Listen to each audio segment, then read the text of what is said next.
At around 5:30 p.m. on Sunday, Beverly entered through the front door, tossed her purse and keys onto the nightstand, and made her way down the hallway to the master bedroom. I'm unsure if she noticed me sitting in the office, but it didn't really matter. Over the past few years, I've practically become invisible to her. Approaching her, I retrieved her set of keys, took my spare keys from her, and then rummaged through her purse. I removed her cell phone and wallet, extracting all the cash and credit cards from my wallet and stashing the loot in my pocket, just to be safe. I also grabbed her driver's license before returning to my spot in the office. 15 minutes later, Bev emerged from the hall, looking well-dressed, and spotted me. As she slung her purse over her shoulder and grabbed her keys, she remarked, "I'm meeting some girls from work. Don't wait up." "No, you're not going out with girls from work," I protested. "Jack, you should know by now. You don't control me. I'll do as I please," she retorted. "I didn't say you couldn't hang out with girls from work. I said you're not going to. You're going to see your boyfriend, so don't lie to me," I stated.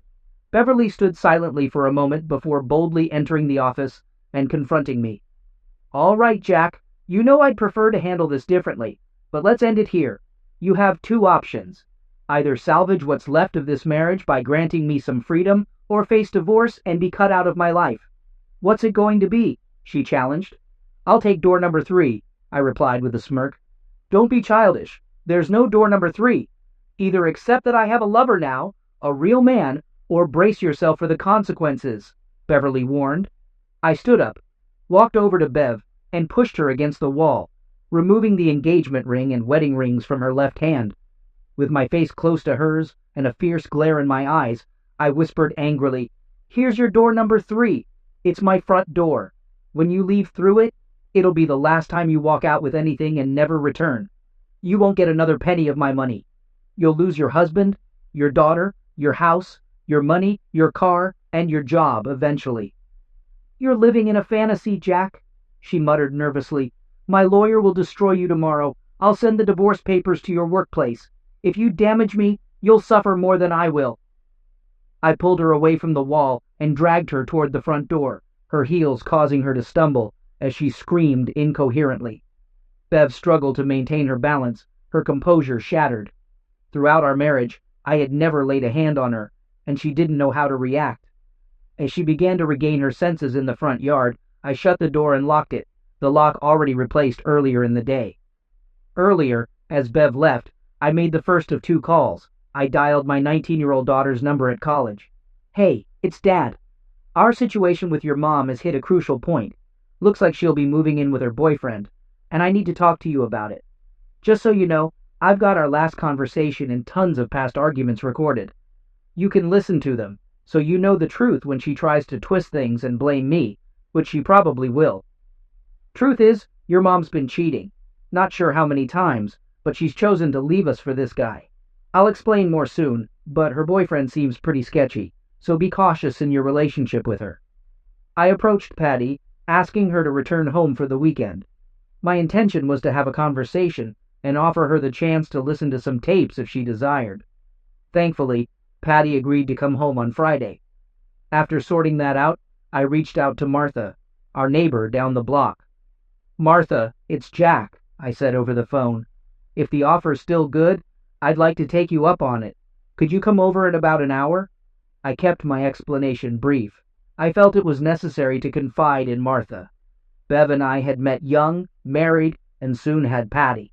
Things seemed good at the start, but Bev's demeanor changed rapidly. She became grumpy, manipulative, and controlling. I tried my best to keep the peace and make her happy, but it only seemed to make things worse. Looking back, I realized I contributed to my own suffering by constantly trying to please her. Now in our 40s, our lives were a mess.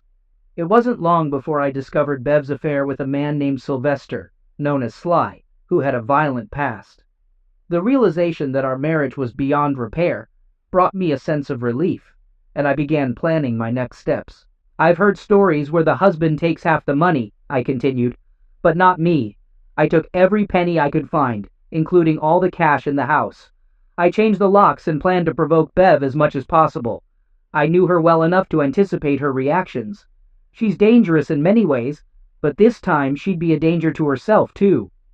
In fact, my planning had started long before I discovered Bev's affair. For years I had been discreetly recording our arguments.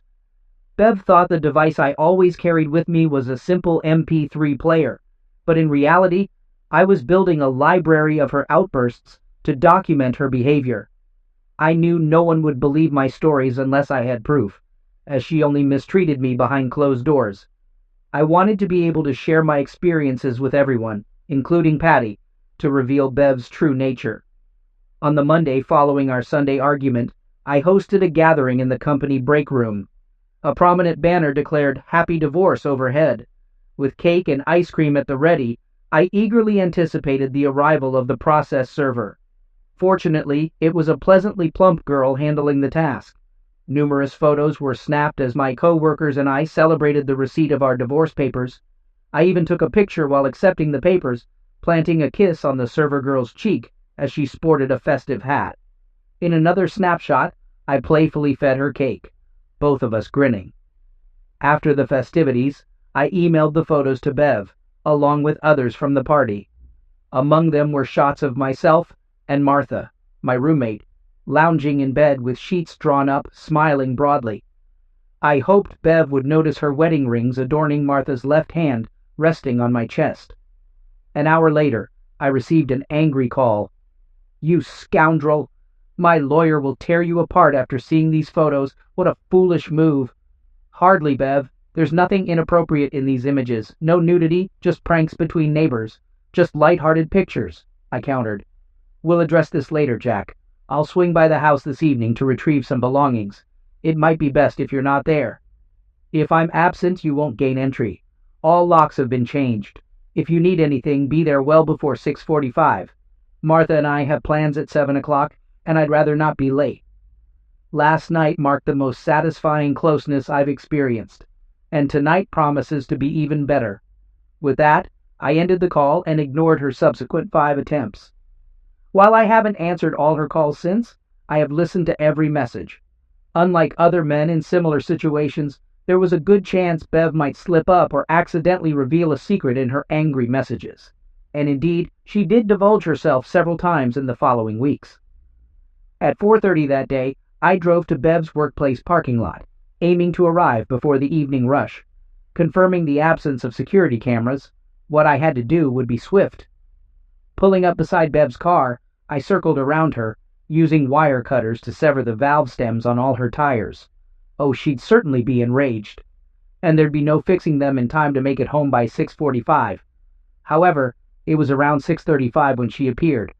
Evidently, she'd been out with someone, desperate to return home. Having seen receipts for clothing she hadn't brought home, I knew she must have had plenty stashed at her lover's. She must have wanted something else. Slipping out the back door, I hurried to Martha's house, leaving Bev pounding on the front door and shouting. Upon my return that evening, I found my front window shattered, blood splattered around it. After reviewing the porch security footage, I called the police. The video depicted Bev smashing the window with a tire iron, her threats to harm me echoing clear. Unfortunately for her, the lock I'd installed required a key from both sides. As she recoiled, she sliced her forearm deeply, inciting more screams and threats. I promptly reported the incident, and an officer guided me through filing a restraining order. The next morning, Bev was served with papers forbidding her from coming within 500 feet of me or our home. To say she was livid would be an understatement. "What in the world are you doing, idiot?" kicked off her next call, filled with fury and renewed threats. I meticulously recorded the entire conversation. A few hours later, after she had calmed down a bit, she called again.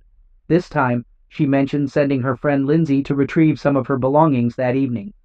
What could she be so desperate to retrieve from the house, I wondered. Suspicions brewing, I agreed to meet Lindsay at 5:30 p.m. on Tuesday. To prepare, I left work a bit early to set up a video camera in my bedroom, with a monitor discreetly installed in my office. Lindsay arrived promptly, and I greeted her warmly. While she packed some clothes into 2 black plastic trash bags, I sat on the bed, observing. Lindsay looked at me nervously, and then requested water from the kitchen. I smiled and left. Upon glancing at the monitor, I noticed Lindsay pulling a shoebox from her closet and placing it into a bag nearby. She then resumed selecting clothes. Upon her return with water, I observed her continuing to pack. She declared that it should suffice, and requested me to take one bag while she took the other, noting that the one she held seemed heavier. I offered to assist Lindsay, but she declined, insisting she was fine and asking me to grab another bag. As she began to fidget and move towards the door with her package, I questioned if there was anything in the package I should be aware of. I grasped her wrist and opened the package, to which she responded anxiously, explaining that it contained clothes and items that Bev needed. Realizing her lie, I confronted Lindsay about the odor emanating from the box, and upon opening it, I found stacks of worn $50 and $100 bills. Accusing her of attempting to steal from me, I rose to my feet and escorted her towards the exit and down the hallway. Lindsay claimed that the money belonged to Bev and that she was merely sent to collect it, denying any intention of theft. However, I pointed out that she came to my house supposedly for clothes, but was leaving with a box of money, which, in my view, constituted theft. Threatening to call the police, I insisted that she prepare to be arrested for robbery. In response, Lindsay pleaded with me not to involve the authorities, citing her children and husband. I seated her on the couch and expressed my disappointment, stating that she would never be welcome in my house again. Despite her protests and tears, I made it clear that if she wished to make amends for her wrongdoing, she had only one chance. You'll leave this house and inform Bev that I caught you stealing. Then you'll report everything you hear or see to me, especially regarding our divorce or her relationship with Sly. You won't divulge anything about our arrangement. Bev made a terrible mistake getting involved with this loser, and you'll ultimately help her leave him. I informed Lindsay that if she cooperated with me, I had the entire incident on video, and I could call the police and file a report against her at any time. Reluctantly, Lindsay agreed to act as my informant. As soon as she departed, I took the box of money and walked to Martha's house at the end of the block. She agreed to conceal it for me until I could safely stash it somewhere beyond Bev's reach. I knew the likely source of the money. Bev's Aunt Mabel, known for her stinginess, passed away a few months ago, leaving Bev as her sole heir. While I knew Aunt Mabel had left Bev a small rural cottage, there was never any mention of money. It seemed that when Bev inspected the cabin after the will reading, she stumbled upon her aunt's hidden cash. When my wife Bev called, enraged and screaming, I recorded the conversation cautiously. "This money is mine, Jack! I want my damn money!" she yelled. "Bev, I'm not sure what you're talking about. I caught Lindsay trying to pilfer money from my nightstand. This is mine." "You know exactly what I'm referring to. The money in the shoebox is mine. It's from Aunt Mabel," I retorted. "Maybe Lindsay found some money in a shoebox, but if so, she likely took it and kept it for herself. I don't have it. And if you had money here unknown to me, you didn't report it on your taxes last year. I've reviewed our tax returns. You're welcome to involve the police, and then we'll inform the IRS about this money, letting them handle your tax evasion," she snapped before hanging up. I felt a need for retaliation. I'd pushed Bev's buttons too hard for her to simply disappear.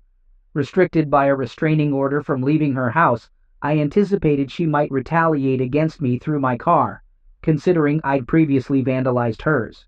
Hence, I had a dashboard-mounted camera installed, but it wasn't sufficient. If she chose that route, I wanted clear footage. Thus, when I parked in front of the garage on Wednesday morning, I set up an exterior camera.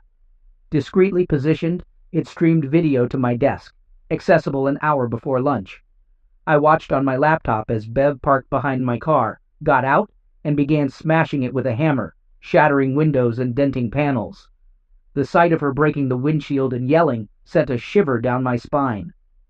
I dialed emergency, and a police car awaited her as she left the driveway. Presenting the video evidence of my damaged Toyota, the authorities arrested Bev, recognizing her actions as a criminal offense.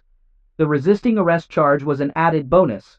As she was led away, her pleading eyes met my silent stare.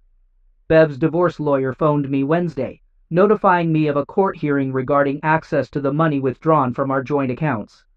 Set for Thursday at 10 a.m., I arrived at 9:50, wondering if Bev had posted bail. She entered with her lawyer, wearing a smug expression. Addressing the judge, her lawyer asserted, "Your Honor, my client was denied access to the shared bank accounts. After she filed for divorce, her husband illicitly emptied them. We're requesting a 50-50 split." Mr. Reynolds, would you like to address the court? Yes, Your Honor. My wife, who has been unfaithful, has been withdrawing her own funds from our joint accounts for months. The money I withdrew was fair compensation since I cover rent and bills. She abandoned our marriage to be with her affair partner. Bev rose, objecting. That's untrue. He drained our savings and checking accounts, leaving me with nothing. Her lawyer intervened, guiding her back to her seat for a brief conference while I presented documents to the judge. Your Honor, these bank statements cover last year. You'll see highlighted amounts including Bev's salary up until a few months ago, along with periodic bonuses. Then, about 6 months ago, her deposits ceased, including bonuses. I have a recorded conversation with her HR confirming her direct deposit switch to her personal account. The total amount diverted from our joint account is significant. It's evident my unfaithful wife possesses substantial wealth obtained from our marriage. The judge scrutinized the bank statements and then addressed Beverly. Do you have any response, Miss Reynolds?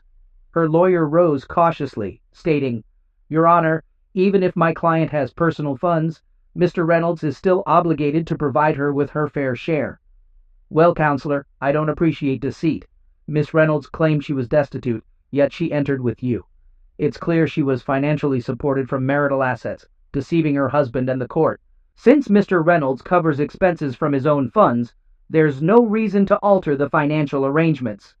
Property division will be addressed in the final divorce decree. Case closed. As I left, Bev confronted me in the hallway. I began noting her threats. Bev, you're violating the restraining order. I'll contact the police if you don't leave. By the way, how was jail? Ready for more time there? You're facing criminal charges. Though she seemed ready to retaliate, I continued toward the exit. She stood, fists clenched, face flushed. Later that evening, I went to a different bar where I had previously encountered an intriguing man named Zeke. Fortunately, he was there. I greeted him and asked if he remembered me, to which he replied that my name wasn't important. Zeke then mentioned that he still had the beat-up car. Expressing his disdain for the car, he explained that his wife had taken the good one when she left with her new lover. He complained about the broken air conditioning and his inability to afford a replacement.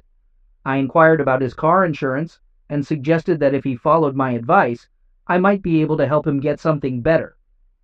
Zeke responded by saying he was listening. Let's imagine you're driving down 38th Street and suddenly a gray cat dashes out in front of you. Naturally, you hit the brakes, and there's a chance the lady behind you might rear-end your lousy car at speeds over 15 miles per hour. Your car could end up totaled, but as long as you're firmly against the headrest with your seatbelt on, you should be okay. Insurance will take care of the damages. Plus, you could at least afford a car with air conditioning. But what if the lady who hits me gets injured? I can't do that to her. Well, I can assure you she'll be an unfaithful wife, and there won't be anyone else in her car if you follow my instructions. What do you think about that? Oh man, that would be great. I can't stand cheaters. And I definitely need to get rid of this car. Park at the corner of 38th and Lessing by 5 p.m. tomorrow. Keep an eye out for a blue Miata leaving the parking lot and heading your way. Pull out in front of it. She doesn't like passing other cars, so drive a block or so until she's tailing you. Then you'll spot a cat darting across the road. Get ready and hit the brakes hard. Just stay in the car. Afterward, dial emergency and mention a possible neck injury. And by the way, we've never met. I won't be back in this bar, and we don't know each other. Dude, I'm colder than the AC in your new car. On Friday, I left work early to meet my daughter at home. As planned, she finished her classes and returned on Sunday evening. We discussed the divorce situation, and I played her a recording of my conversation with her mother about door number 3. Patty was stunned by her mother's ruthless tone and demands. Then, I shared recordings from the past 2 years, revealing a side of Bev she'd never known. What do you know about the guy Mom's with? Dad? I know he's trouble, and I want you to steer clear of him.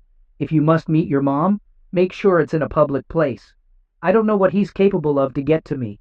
In any case, Always have something to protect yourself if there's even a hint he might be around.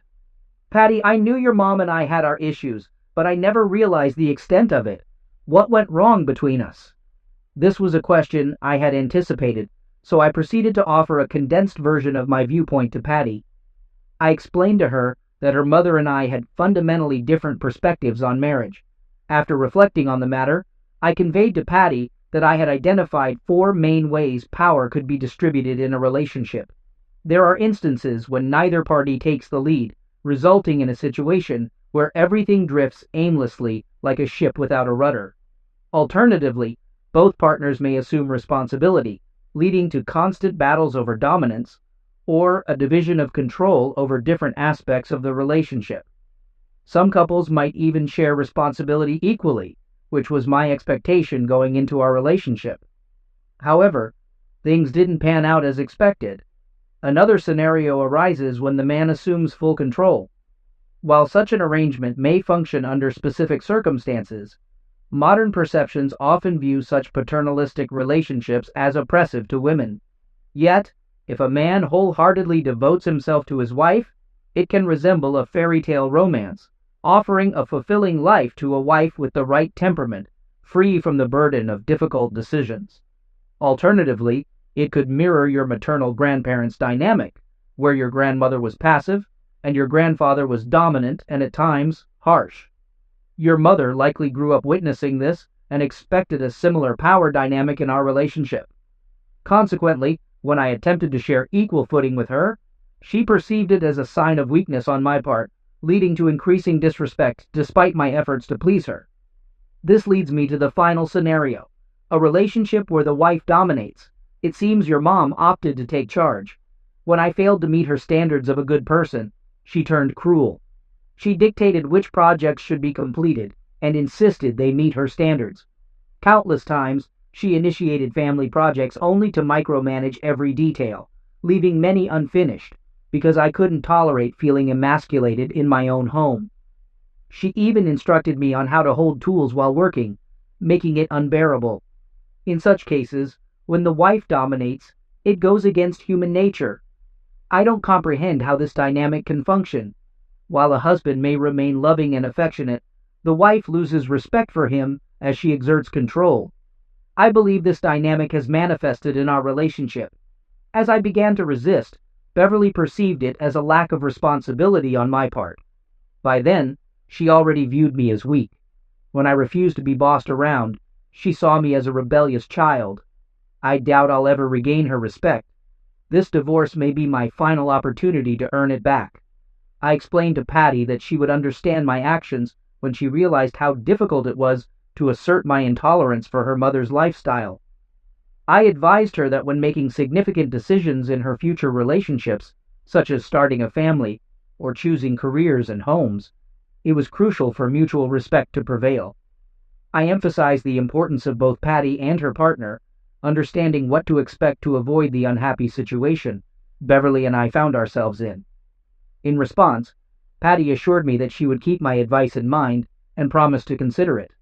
Shortly after, the phone rang. "Mr. Reynolds, this is Memorial Hospital. Your wife was in a car accident.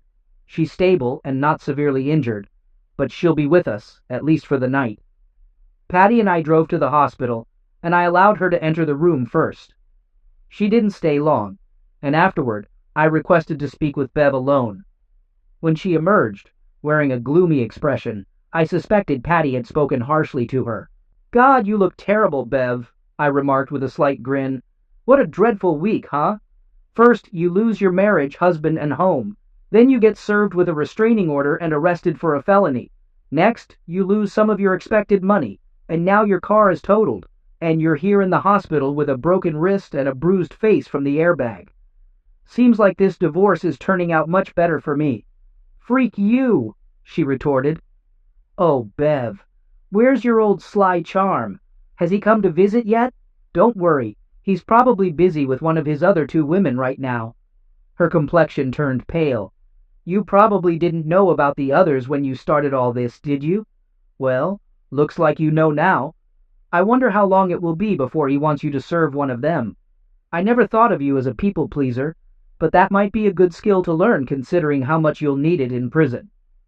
I'm not going to jail. My lawyer will get these false charges dropped. Really? You crash my car and threaten my health, and you think you'll get off easy? Because when I spoke to the DA, he made it clear he's gunning for you. He's got photographic evidence and an upcoming election to win. Now he's aiming to look like a hero cracking down on crime. I believe he'll push for the maximum penalty. She simply sat there, staring at me. By the way, did you decide which car insurance company to contact?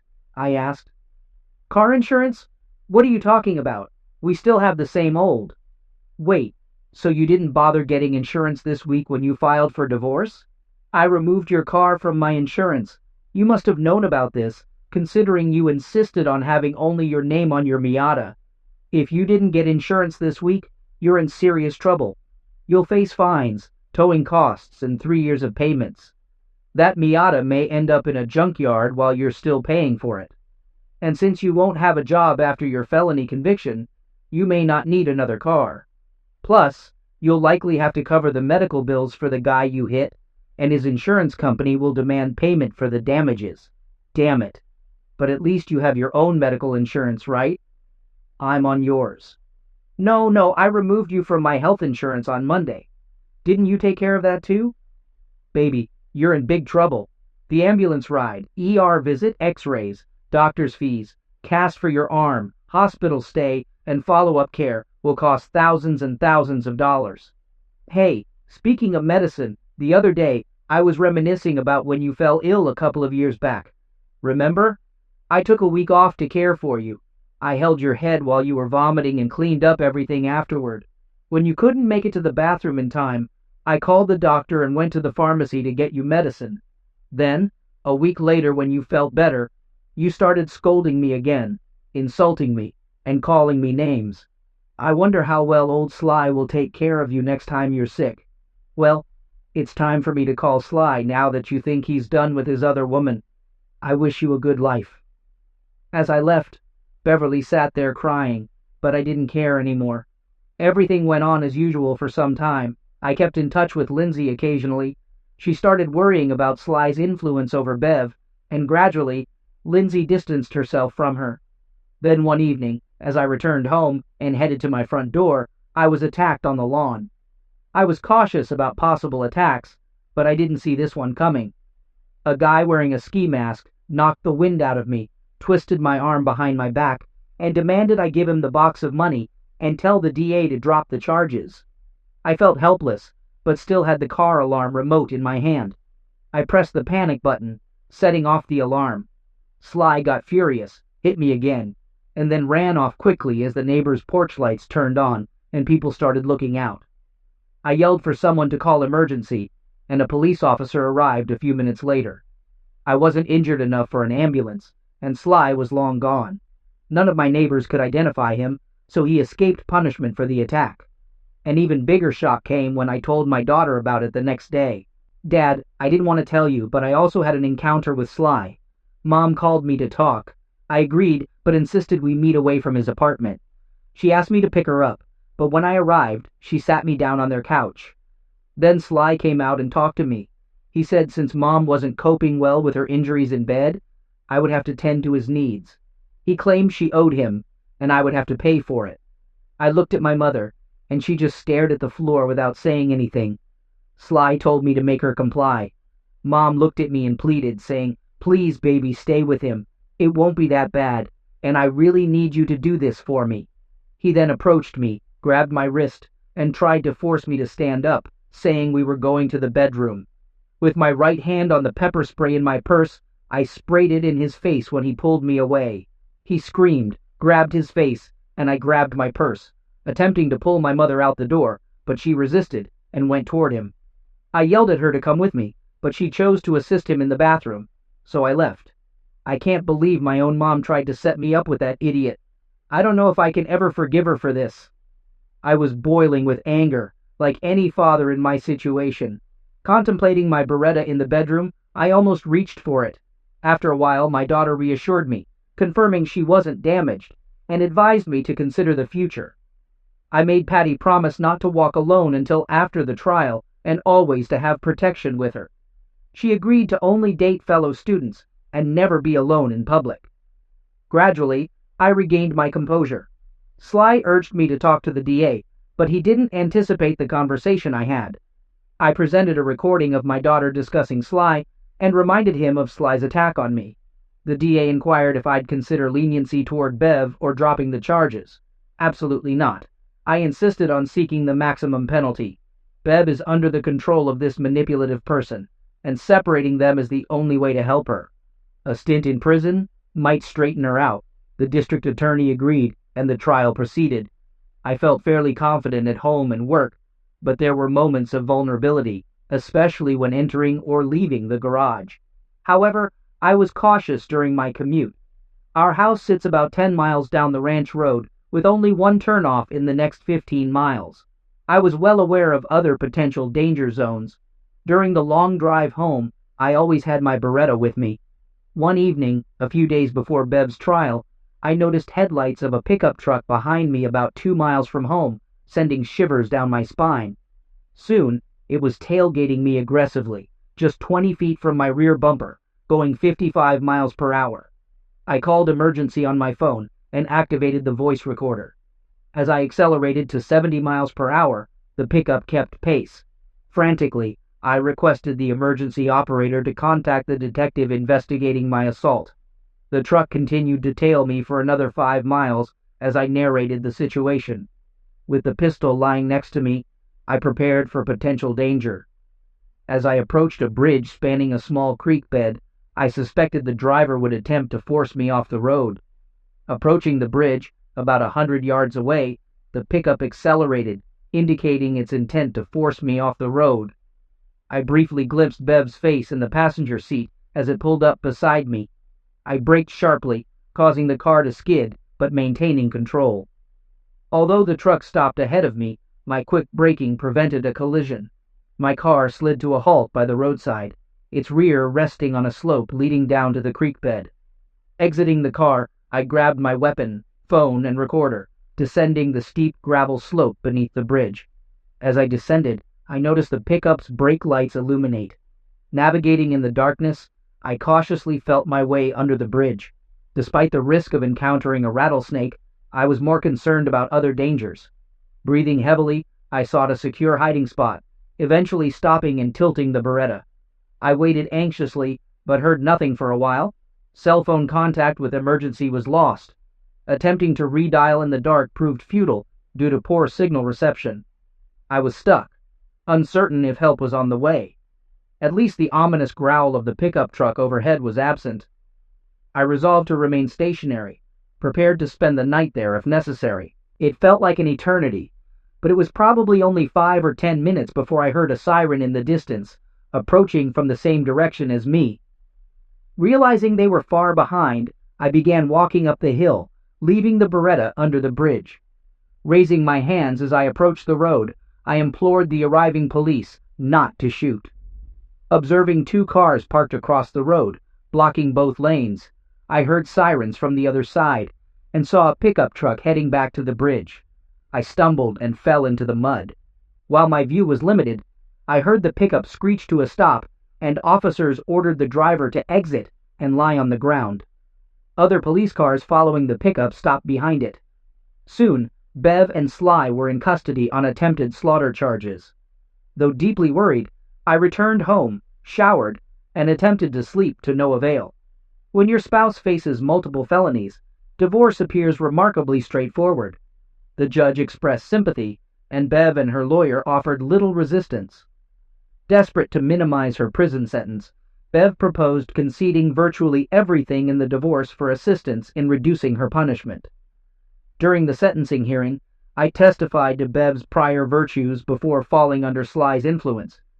I expressed a willingness to forgive her over time for attempting to end my life. Omitting her likely infidelity and years of torment, I could not interpret her facial expression in court, nor did I speak to her directly. Ultimately, Sly received a lengthy prison sentence. I hope he shares a cell with a burly inmate named Bubba, who finds him particularly appealing. The judge showed more leniency towards Bev, but she won't be eligible for parole for at least 3 years. So it's been approximately 4 years since Bev was incarcerated. The DA's office informed me that she was granted parole about a year ago. I kept waiting to hear from her, knowing she's not in contact with Patty. Revenge seemed promising, but it didn't live up to expectations. I found myself unable to stop dwelling on everything that had unfolded. So, unexpectedly, I reached out to my ex-wife. Bev, this is Jack. I have something of yours, and I want it back. I phoned the rehab center where Bev resided now. For a few moments there was no response. Beverly, I want to give you a shoebox. Can you hear me? Can we arrange to meet so I can return it to you? I thought she might hang up, but finally she responded, Where? When? I don't care. We agreed to meet at a neutral location, like a restaurant, or she could come to my house. I suggested Sunday. Are you free on Sunday? After a brief silence, she replied, I'll be there on Sunday. At 2 p.m., the phone rang. How does one prepare to confront their ex-wife, the mother of their child, the woman who attempted to eliminate them, and a convicted felon? I made lemonade and cookies. When Bev arrived, neither of us attempted to shake hands or hug. We exchanged greetings, and I motioned for her to enter the office. Her hair was much shorter than before, and her eyes were stern. She wasn't wearing much, if any, makeup now. At 50 years old, she looked 65. There were drinks, cookies, and a shoebox on the coffee table. She sat down opposite the sofa, and I offered her soft drinks, which she refused. Did she really suspect that I would try to poison her? Well, if you don't want lemonade and cookies, then I suppose all you need is the shoebox and whatever else we have to say to each other. What's the catch, Jack? What do you want instead? Is there anything left? She remained very suspicious. There's no trick, Bev.